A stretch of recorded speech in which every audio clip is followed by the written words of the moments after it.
Hey Creekside, I'm Josh Dalporto. And I'm Jacob Moss, and this week on Knightline, We take a look at dual enrollment in AP classes. we learn about a new volunteer club And we take a look at teacher senior pictures. Knightline starts now.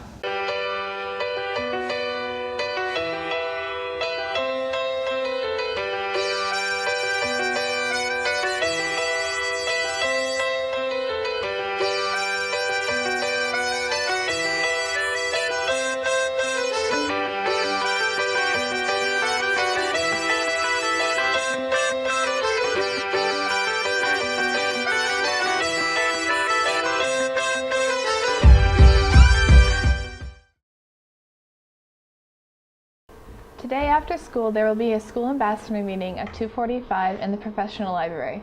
Tomorrow, there will be an NHS meeting for seniors only at 8:35 a.m. in the auditorium. Make sure to bring $25 for graduation stoles. The Knights of the Round Table will be meeting at 8:30 a.m. in room 665 on Thursday as well. Creekside recently participated in a Thanksgiving food drive. Here's Emily Oftenberg with the story. The Dreams Come True Club was holding a Thanksgiving food drive for families in need in our community.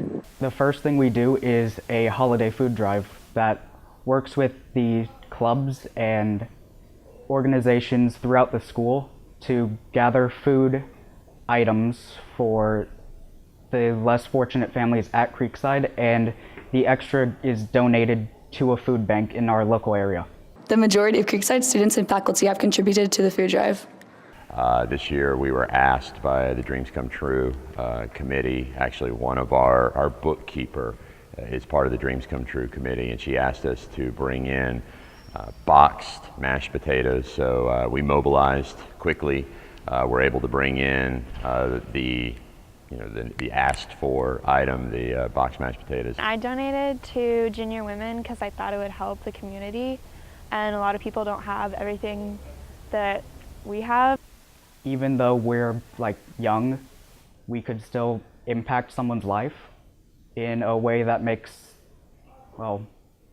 their life better.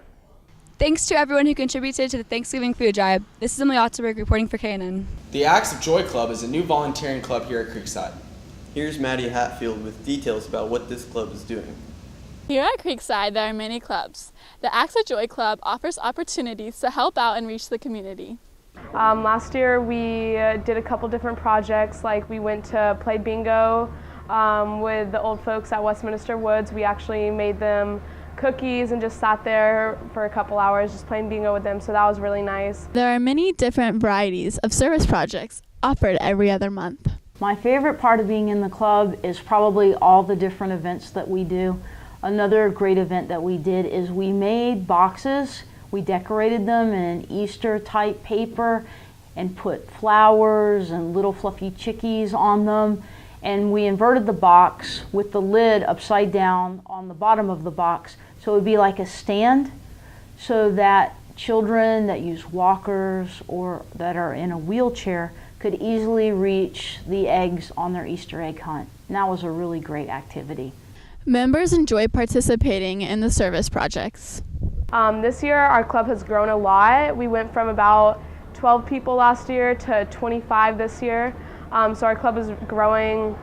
It's really neat too to see everyone at Creekside get involved. This year we're hoping to kind of do more widespread things. So we are going to do a toy drive for the Wolfson's Children's Hospital and get toys to go give to all the little kids there. The Acts of Joy Club is a great volunteer organization. If anyone is interested in joining, contact Ms. Bunchu. Junior Ladies has started again in the 2016-2017 school year. Here's Delaney Willingham to tell us what's in store for the club. Junior Ladies is a club that the underclassmen girls look forward to during their first 2 years. This year, the sponsor for Junior Ladies, Miss Oborn, thought it would be a good opportunity for her to get involved with students at her new school. I got involved with the Junior Ladies because at my old school I was very involved with student life, and I used to coach there too. So this seemed like a good opportunity to get involved with a club that does community service, and it also gives me the opportunity to work with a group of ladies that I don't get to in my class.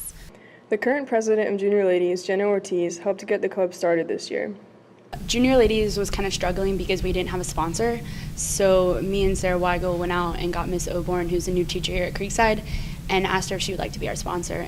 Officers are beginning to plan activities for members to participate in. We're thinking about doing something in either Thanksgiving or Christmas and helping children at Wolfson's Children's Hospital, so that'll be something really great for the school and for the club.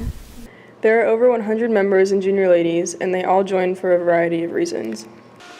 I joined Junior Ladies because it seemed like a really fun club to be part of. I joined because I really wanted to get to know more girls in my grade. I thought it was a good club to join to get community service. With the Junior Ladies Club just starting for the year, there are many upcoming activities to look forward to. This is Delaney Willingham reporting for KNN. Creekside offers many ways to achieve college credit while in high school, but many people wonder what the difference is. Here's KNN reporter Ashleen Glocky with the story. Here at Creekside, students have the opportunity to gain college credit through AP and dual enrollment classes. Well, I've been teaching AP Spanish Language and Culture and AP Spanish Literature for 4 or 5 years now. And dual enrollment, this is the 3rd year I've been teaching it because it's the 3rd year that the program's been here at Creekside High for Spanish. I've been teaching AP Lang. This is my 7th year. So this is my 1st year teaching dual enrollment. 15 years? So you've been teaching dual enrollment? Yeah. I've been teaching Dual AP. enrollment for that long. Yeah. AP for less. Yeah, and then I've been teaching AP since 2012? No, 11. No. Don't ask us math 11, questions. 11, so 7 years.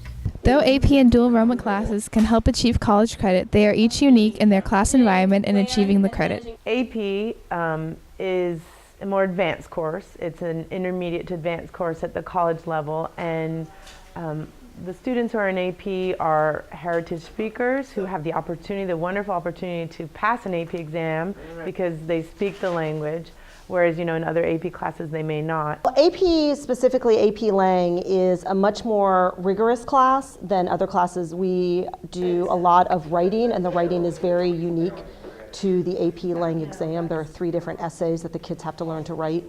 And for most students, this is the first time that they've ever had to write in this style at this extent. In dual enrollment classes, the teachers create the exams, and you have just a midterm and a final, and you also get credit for each semester. So one semester counts as one college semester.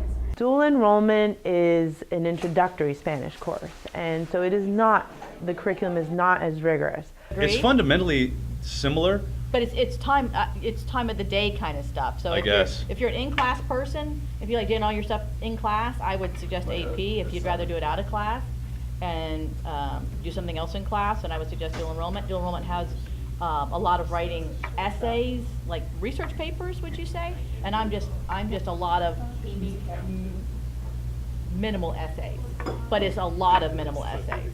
But even then, it may be more important to check with the college you want to go to. Creekside is home to 2 unique ways that allows high schoolers to gain college credit while still in high school. This is Ashleen Glocky reporting for KNN. Recognizing your teacher from their senior year is easier said than done. Here's KNN reporters Connor and Tori with the story. Looking back at your senior pictures can be fun. Let's see how well the student body recognizes some of their faculty when they were in high school. The first person, I'm going to have to go with maybe the librarian, Miss Strickland.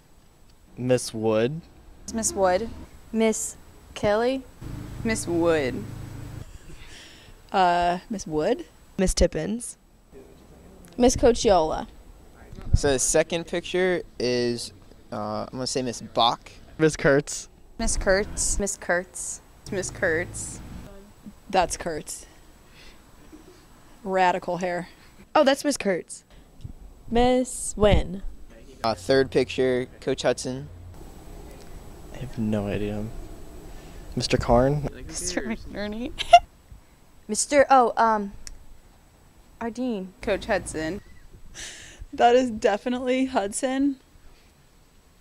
And he looks like one of the guys from Dumb and Dumber here. Oh, no, that's Coach Hudson. That's Coach Hudson. Fourth picture, I'm going to go with, I'm going to say Mr. Pickett. I'm going to go with Mr. Ray. I don't. This is Mr. Wimmer. Collins.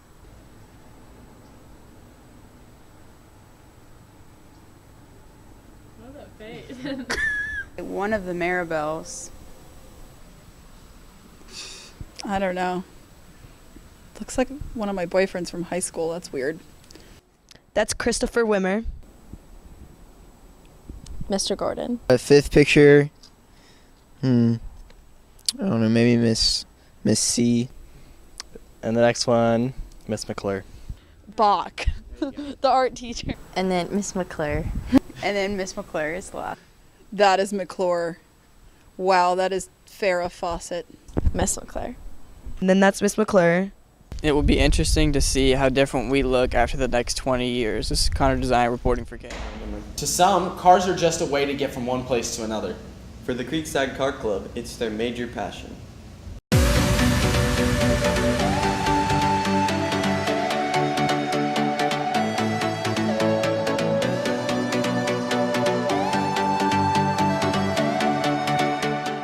A group of students come together to enjoy their passions about cars. This is Creekside Car Club.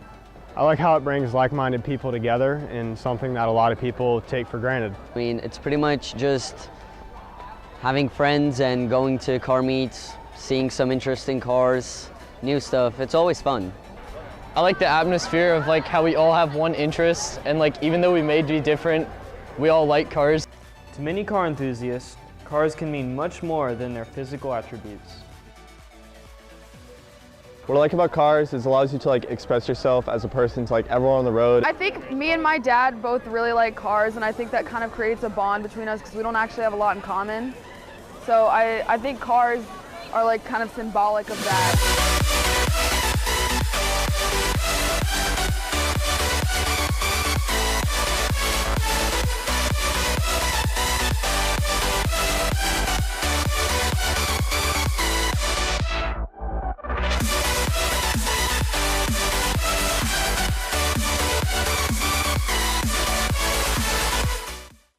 Students took part in a cleanup of the beaches and turned the trash into sculptures.